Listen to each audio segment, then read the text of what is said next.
Egun batez, bapatean, inoizko ekaitzik bortitzena lehertu zen. Tximista, kazkabarra eta turmoia. Garri ez zitzaizkion ekaitza gustatzen. Horregatik, egundoko ekaitzura lehertu zenean, korrika bizian abiatu zen aterpe bila. Gar bakarrik ez, denak, pertsonak, hegaztiak eta txakurrak abiatu ziren korrika bizian babesleku bila. Haien artean zegoen Kea ere. Keak ez zituen tximistak maite. Beldurtzen tximista batek bere burdinazko jantzia jo eta kiskaliko ote zuen. Patuak ala nahita, aterpe berean egin zuten topo, Garrek eta Kea. Arnas estuka zoden biak, nekatuta. Ez zuten aurrez elkar ezagutzen, baina aterpe berean zaudenez, batak besteari begiratu zion, ikusten zuenarekin harrituta. Biak busti-bustita zauden, baina horixe zen elkar batzen zituen gauza bakarra. Bestela, zeharo desberdinak ziren. Gar txikitxoa zen, larruz jantzia eta sugarra zirudien ile kalparrarekin.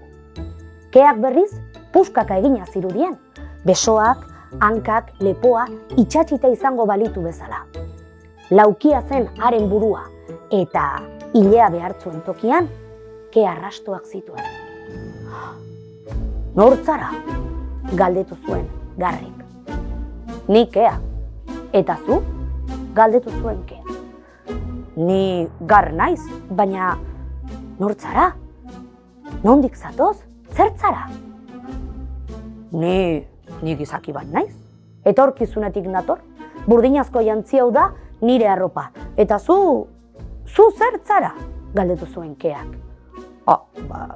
Ni ere gizaki bat naiz. Baina uste duten atorrela zure leku beretik. Ez dakit non dagoen etorkizuna. Ni haitzuloetan bizi naiz lagunekin. Naturako elementuak gurtzen ditugu, lurra lantzen dugu, eta kobazuloetako hormetan animalia margotzen ditugu, erantzun zuen Garrek. Ara, hortaz, izaki mitologiko bat zara, esan zuen Keak harrituta. Ba ez dakit, ni Gar naiz. Isilik geratu ziren biak.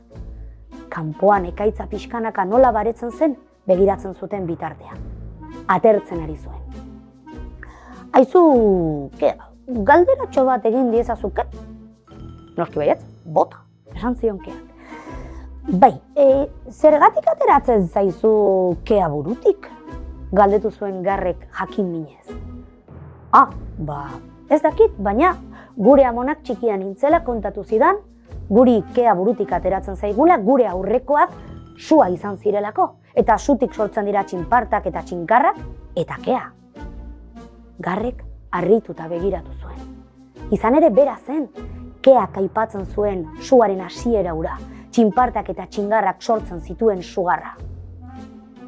Kanpora begiratu zuten, eta ekaitza baretuta, hortzadarrak zerua alderik alde margotu zuela ikusi zuten. Haize epela altxa zen, eta Gar eta Kea zeuden aterpetik igaro zen ziztu bizia. Haien gorputz guztiak lehortu zituen urrunetik zetorren haize epel horrek. Eta gorputzak berotuta, indar berrituta sentitu ziren. Garren sugarrezko ile kalparrak txinpartaz bete ziren. Eta Kearen burutik lurrunezko adatsa aireratu zen. Bueno, esan zuen Garrek. Atertu du, lehortu gara, uste dut haitzulora itzultzeko gara iritsi dela. Bai, neuk ere etorkizunera itzuli behar dut, esan zuen Keak. Baina, gustatu zait zurekin topo egitea, Gar. Baita niri ere, Kea. Eta hortzadarrari begira zeuden une horretan konturatu ziren biak zirela, kateberaren bi katebegi.